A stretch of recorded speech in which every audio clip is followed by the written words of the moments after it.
महाराज कंजूस और मंत्री ज्ञान अधूरे ट्रेन से सफर कर रहे हैं। क्या ज्ञान अधूरे, बाहर इतने अच्छे नजारे छोड़ के तुम किताब में घुसे हुए हो, कुछ ज्ञान मिला भी कि नहीं? मिल गया महाराज, मिल गया।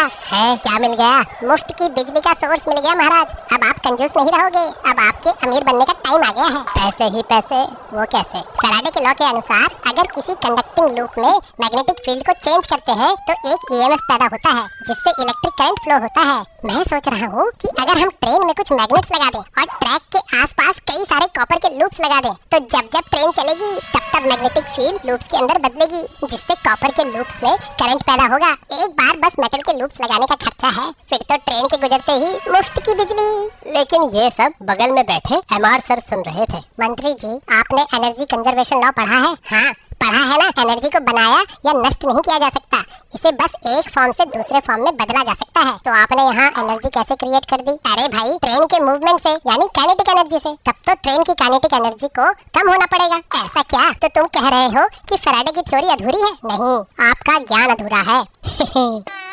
जैसे चेंजिंग मैग्नेटिक फील्ड करंट पैदा करती है, वैसे ही मूविंग चार्जेस भी मैग्नेटिक फील्ड जनरेट करते हैं और इसी फील्ड की डायरेक्शन तुम राइट हैंड थंब रूल से निकाल सकते हो। यहाँ आपके सेटअप में जो लूप में करंट पैदा होगा उसकी वजह से एक नई मैग्नेटिक फील्ड बनेगी और ये मैग्नेटिक फील्ड तुम्हारे ट्रेन में रखे मैग्नेट्स की फील्ड के बिल्कुल अपोजिट होगी। अब इस मैग्नेट पे आगे से एक रिपल्सिव फोर्स और पीछे से एक अट्रैक्टिव फोर्स लगेगी, यानी ट्रेन पे एक नेट फोर्स लगेगी पीछे की तरफ जो इसे स्लो करेगी। तो क्या हुआ? ट्रेन और फास्ट कर देंगे, तब कॉपर के लूप्स में करंट और ज्यादा हो जाएगा और अपोजिंग मैग्नेटिक फील्ड भी। अगर ध्यान दो तो तुम यहाँ फ्री एनर्जी क्रिएट नहीं कर रहे, बल्कि ट्रेन की एनर्जी जो कि फ्यूल या इलेक्ट्रिसिटी से आ रही है उसी को लूप में ट्रांसफर कर रहे हो। यानी फैराडे के लॉ में भी एनर्जी कंजर्वेशन काम आता है। बिल्कुल, मतलब तुम एनर्जी को एक फॉर्म से दूसरे फॉर्म में कन्वर्ट करते हो। मेरा जीनियस प्लान बेकार निकला। दुनिया में कुछ भी फ्री नहीं मिलता। अरे इतना अच्छा ज्ञान फ्री में तो मिल गया। हम जब कंजर्वेशन ऑफ एनर्जी की बात करते हैं तो हमारे दिमाग में जनरली पोटेंशियल एनर्जी और काइनेटिक एनर्जी का कन्वर्जन ही आता है,